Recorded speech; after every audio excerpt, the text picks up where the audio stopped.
Welcome to the channel where we unravel the mysteries of history, religion, and culture. Today, we delve into an intriguing question. Did Jesus Christ really exist? This question is not just a matter of faith or belief, but also of historical inquiry. Jesus Christ is a central figure in Christianity, the largest religion in the world, with over 2 billion followers. Christians believe that Jesus is the Son of God, who came to earth to save humanity from sin and death. But how can we be sure that he was not just a myth or a legend? What kind of evidence do we have that supports his historical existence? In this video, we will examine various sources that mention Jesus, both from within and outside of Christianity. We'll discover that there is a reasonable amount of evidence that supports the claim that Jesus was a real person who lived in the 1st century in Palestine. Join us as we explore the evidence that supports the historical existence of Jesus Christ. The first port of call in our investigation is the New Testament, a primary source that mentions Jesus Christ. The New Testament, forming the second part of the Christian Bible, is an assembly of 27 books. It's an essential compilation of texts that provide us with a deep dive into the life and teachings of Jesus Christ. These writings, known as the Gospels, were penned by followers of Jesus or their close associates, offering us a first-hand account of his life, teachings, death, and resurrection. In addition to the Gospels, the New Testament is home to letters penned by early Christian leaders. These leaders, like Paul, Peter, James, and John, either personally knew Jesus or were instructed by his disciples. These letters tackle a myriad of issues faced by the early Christian communities, while also affirming the core doctrines of Christianity, such as the divinity, humanity, and lordship of Jesus. As we delve into the New Testament, it's crucial to understand its significance as a source of evidence for Jesus. This collection of documents offers us eyewitness testimonies and early traditions about Jesus. They were written within the 1st century, mere decades after Jesus' death, and they echo the beliefs and practices of the earliest Christians. These were individuals who were willing to face suffering and death for their faith. We also find the New Testament supported by thousands of manuscripts, some dating back to the 2nd century. These manuscripts showcase a high degree of accuracy and consistency, further strengthening the New Testament's reliability. However, as we explore these documents, we must be mindful of potential bias. After all, these are texts written by Christians, individuals who had a vested interest in promoting their faith. Additionally, the New Testament contains supernatural claims such as miracles and resurrection, which can be challenging to verify or falsify. While the New Testament provides compelling evidence, it's essential to consider other sources to avoid bias. Critics often argue about the authenticity of the New Testament. Let's address these concerns. The New Testament, undeniably, is a collection of religious texts written by followers of Jesus. Given this, it's only natural to raise eyebrows about potential bias. Could the followers have exaggerated Jesus' deeds or even invented some? Could they have been so caught up in their faith that they misinterpreted or misrepresented historical events? Furthermore, the New Testament is filled with supernatural claims. The miraculous healings, the feeding of thousands with a few loaves of bread and fish, the resurrection from the dead, these are not everyday occurrences. They defy the laws of nature as we understand them. So critics argue, how can we trust these accounts?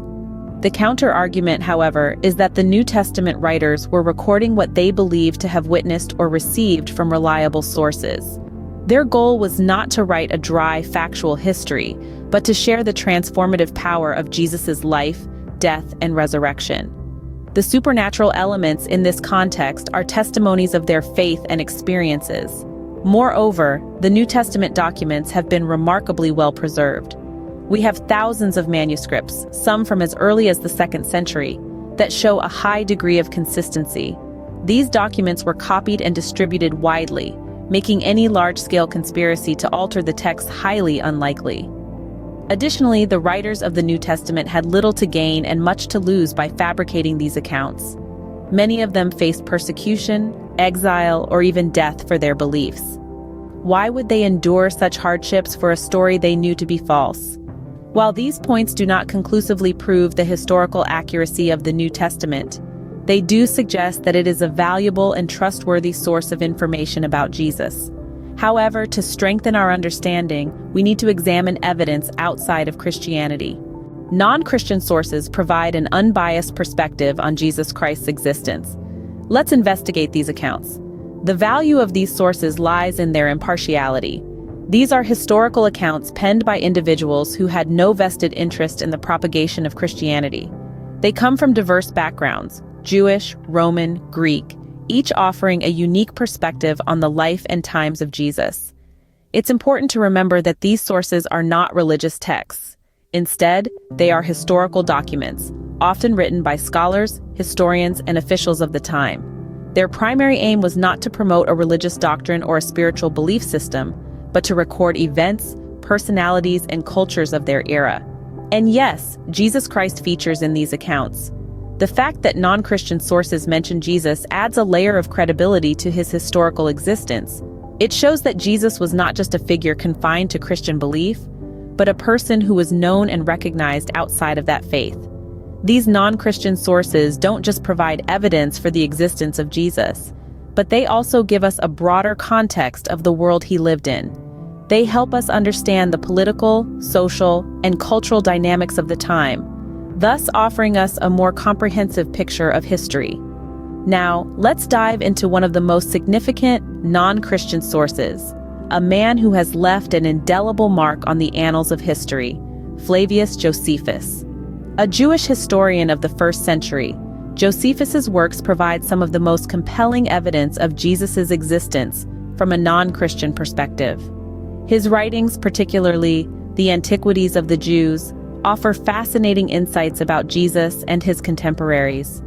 In his extensive history of the Jewish people and their interactions with the Roman Empire, Josephus mentions Jesus not once, but twice. One of the most significant non-Christian sources is Flavius Josephus, a Jewish historian. Stay tuned as we delve deeper into his accounts in the next part of our series. Flavius Josephus, in his work Antiquities of the Jews, mentions Jesus Christ twice. Let's delve into these references. Flavius Josephus, a 1st century Jewish historian, provides us with one of the earliest non-Christian references to Jesus Christ. His extensive writings offer a valuable insight into 1st century Judaism and the early Roman Empire. Now, within his vast body of work, there are 2 passages of interest. The first mention comes in relation to James, the brother of Jesus. Josephus describes James as the brother of Jesus who was called Christ. This passage is significant because it not only affirms Jesus' existence, but also highlights his significance enough to identify James in relation to him. The second reference is more direct and comprehensive. Josephus writes about Jesus as a wise man, a doer of wonderful works, and a teacher of people who receive the truth with pleasure. He even refers to the crucifixion of Jesus at the hands of Pontius Pilate, and his followers claim that he appeared to them alive again on the 3rd day. These references are of immense importance. Why, you ask? Because Josephus had no vested interest in promoting Christianity. As a matter of fact, he was not a Christian, but a devout Jew. His accounts provide an independent corroboration of Jesus' existence outside the Christian tradition, adding a layer of credibility to the historical existence of Jesus. However, it's important to note that these passages, particularly the second one, have sparked some controversy among scholars. Some argue that Christian scribes may have added or altered parts of the text. Despite these debates, many agree that the core of the references, the mention of Jesus as a historical figure, is authentic. It is these testimonies from a non-Christian historian, combined with the accounts from the New Testament and other sources, which form a compelling body of evidence for the historical existence of Jesus Christ. The accounts of Josephus add to the compelling evidence of Jesus Christ's historical existence. We've journeyed through various sources, both within and outside Christianity.